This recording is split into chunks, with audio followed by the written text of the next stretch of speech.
Hello there, I'm Cheska, and today I am super excited to be sharing my first ever, in hopes of many more, quarterly book review.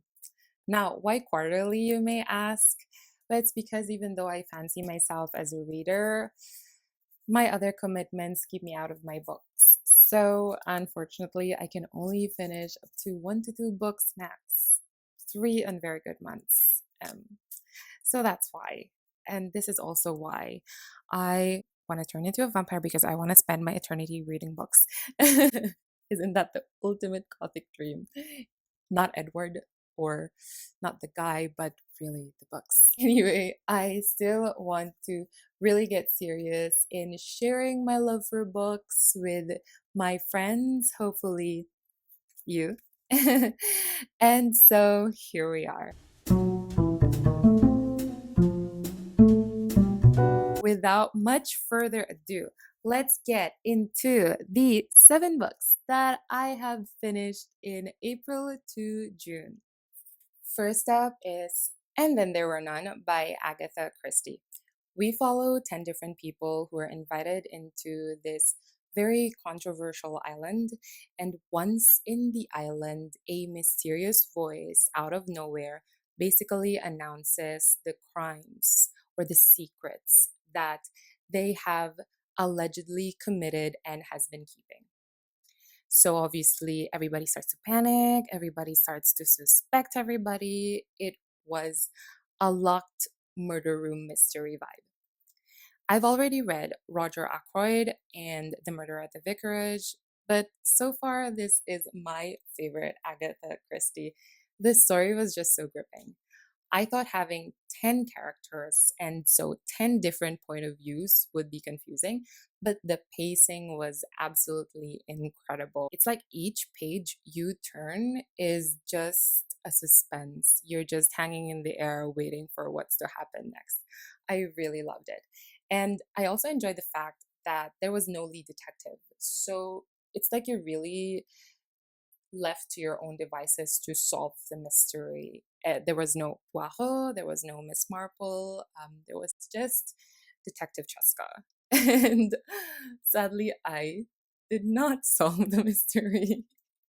There were just so many other elements in the story that I was looking at, which I wasn't supposed to be looking at. But, anyways, this was a wonderful mystery. At some point, I even dreamt about the characters. Seriously, it was that gripping. Let me know in the comments down below which should be my next Agatha Christie book. I would love to hear some suggestions. Next up is The Picture of Dorian Gray by Oscar Wilde. We follow Dorian Gray as he makes his Faustian bargain, where his portrait would reflect all the effects of his aging and his sins, while he remains perfectly beautiful and in the pristine of his youth. And then we see him deal with the after effects of this bargain.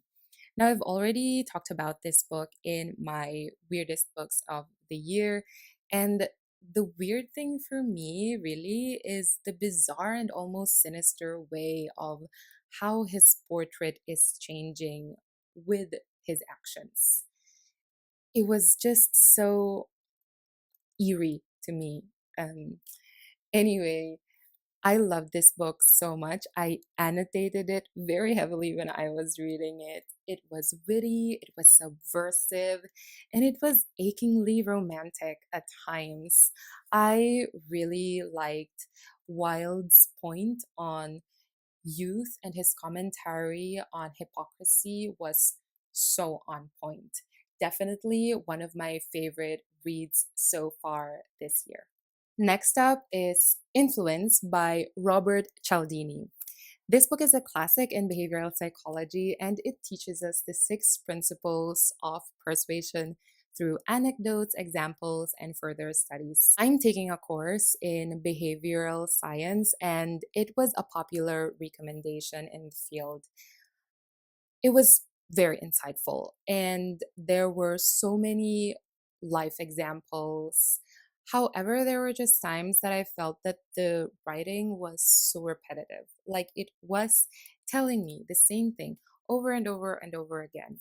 I'll bathe through different examples.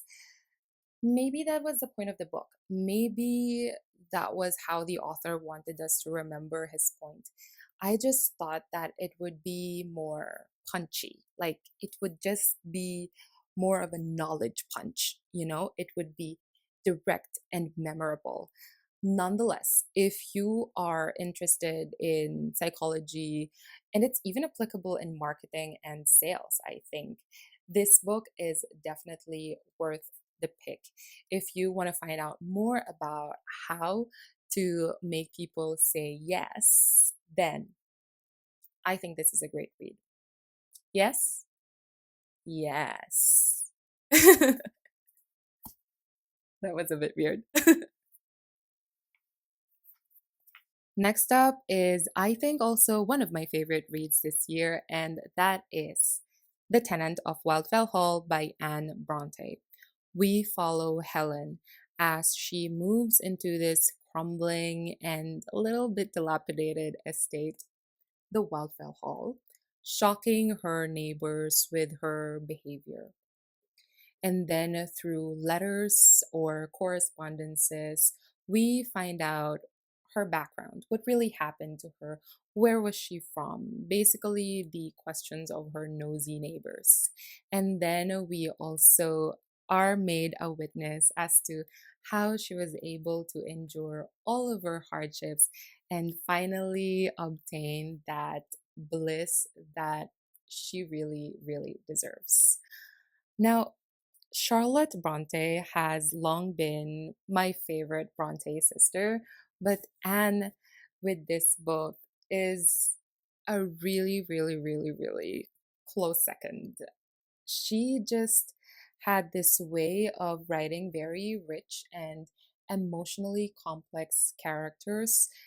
The book actually felt modern to me. I mean, the exchanges of the main characters, how they were openly speaking and saying things that I think would be too forward in an Austen novel for some reason. It was incredible. Of course, there were some, old school sermons here and there, but that was to be expected with how they with how they were as I mean with when they were at the time this was being written. And honestly, this just made me root for the characters so, so much. At the end, I was even laughing to myself and thinking, so that is how you literally kill with kindness. Interesting. Not gonna say more than that. But yeah, I really like this book. Let me know which next Bronte to read, aside from Jane Eyre and Wuthering Heights. I would love some recommendations. Next up is an ebook, and it is Camille, or La Dame aux Camélias by Alexandre Dumas fils. This is a tragic romance where we follow Marguerite and Armand, a Parisian courtesan and a young man from a respectable but not so wealthy family. And so we see how their love unfolded and was eventually doomed because of society's judgment, because of their different backgrounds. She is a kept woman or a mistress to the richest guys in Paris. Well, he comes from a respectable family. So there were certainly societal frictions. And because this was their first encounter with love, there was just so much passion and instability um, between the two of them. I want to thank Momina, who recommended this book to me. Thank you so much. I really liked it. Let me know if you have more recommendations. I did a little digging, and apparently, this book was based or loosely based on Dumas' own love life at the time, which just made it more tragically romantic and appealing to me, which really was a bonus point. And because this was set in Paris, I am planning to maybe go to Rue d'Antin, which was where the apartment of Marguerite was set, and to the locations of the different theaters, the old theaters, that is, that was mentioned in the book, just to retrace back their steps. I think that just sounds so amazing. And yeah, I really definitely liked this book. This was actually my first Dumas, so was a great experience. The next two books that I finished are actually mangas in French. This is how I am forcing myself to read more French. I just thought that it would be a fun way for me to accomplish my language learning goals this year. And so the first manga is Promise Cinderella. We follow the story of Hayame, who was a housewife, and then she found out that her husband cheated on her, and so she left their house, wanting nothing to do with him anymore.